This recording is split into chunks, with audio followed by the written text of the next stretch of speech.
Trade deadline is done. Let's talk about Timberwolves. They make one move over the deadline, trading a 2030 second round pick, Shake Milton, and Troy Brown Jr. to the Pistons for Monte Morris. This is a trade that I mildly like with a low confidence level that it's going to be super impactful. But let's talk about the good elements and then as well some of the concerns and why it might not work out or might not be the best.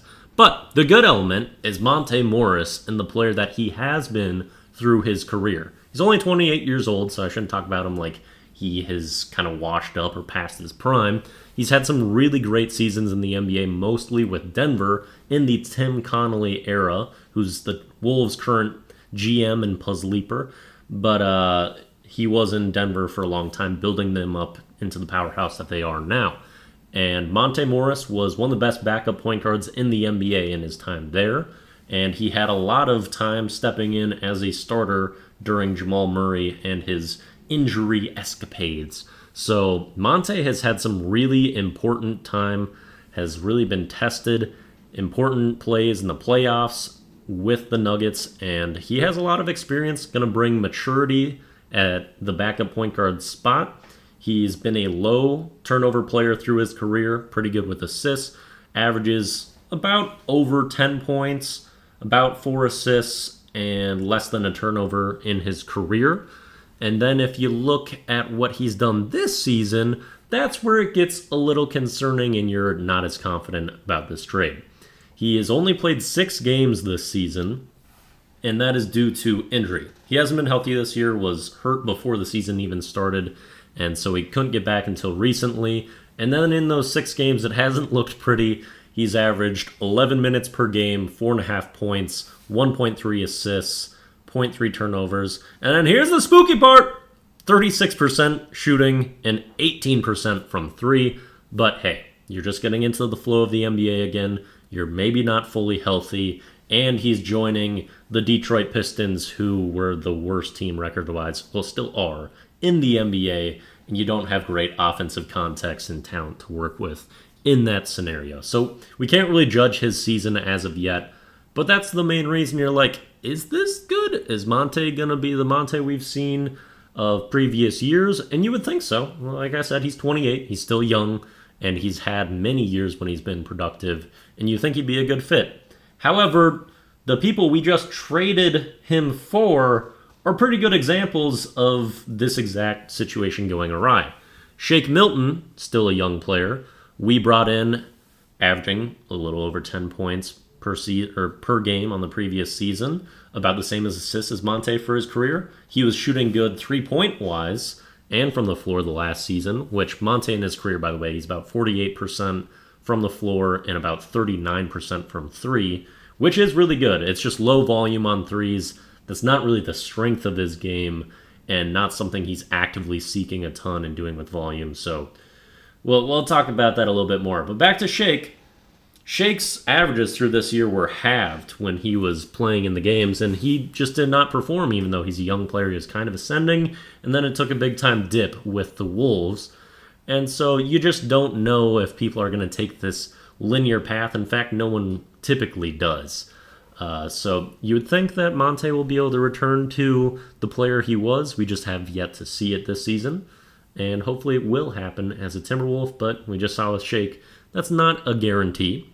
And to talk about the other person that's heading away in the trade, Troy Brown Jr., he was actually pretty good as a Timberwolf. I liked his play, and he stepped up. It was just that we've got too many people at his position above him, don't really have the space.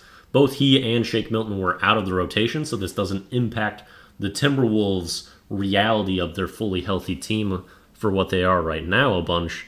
Although I liked having Troy Brown to bring off the bench if he needed shooting, hustle, and I thought he could have been integrated more, but obviously the coaches didn't have the exact level of trust to utilize him a bunch, and to the point where he probably wouldn't have even been a factor ever introduced in the playoffs with how much he was played in this season. Although I also got to give a hat tip to Troy Brown Jr. Man, he seemed like a great teammate off the bench. From someone who started a lot of games, he was really supportive, happy on the bench, and cheering on his teammates a ton. And when you have people that are lower down on the depth chart, like you need them to not give you troubles and to be really supportive and helpful for the rest of the team. So I think that that's like a little bit of a negative, but when you can get someone that's going to impact things on the court like Monte should, that's a good factor. Other thing that is a little concerning, we pick up Monte Morris, who's a great player. I just went through that catalog and resume, but he's still someone that doesn't primarily do things as a scorer and a three-point shooter.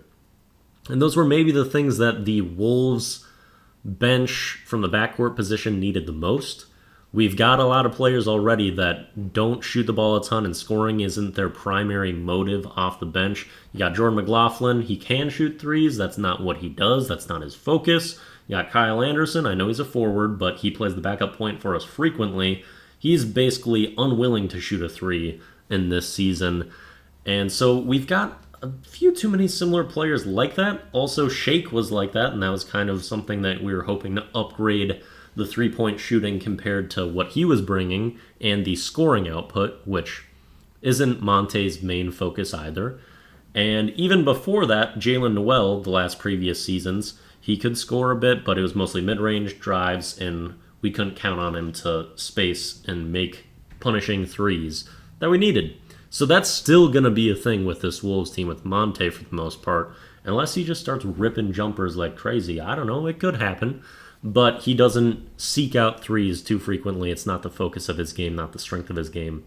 But he is a mid-range assassin, a smart player, someone that will get the offense running appropriately, and someone we should be able to count on the playoffs. He's had a lot of important minutes. And if he can return to like Denver Monte, he was a bit of a stud.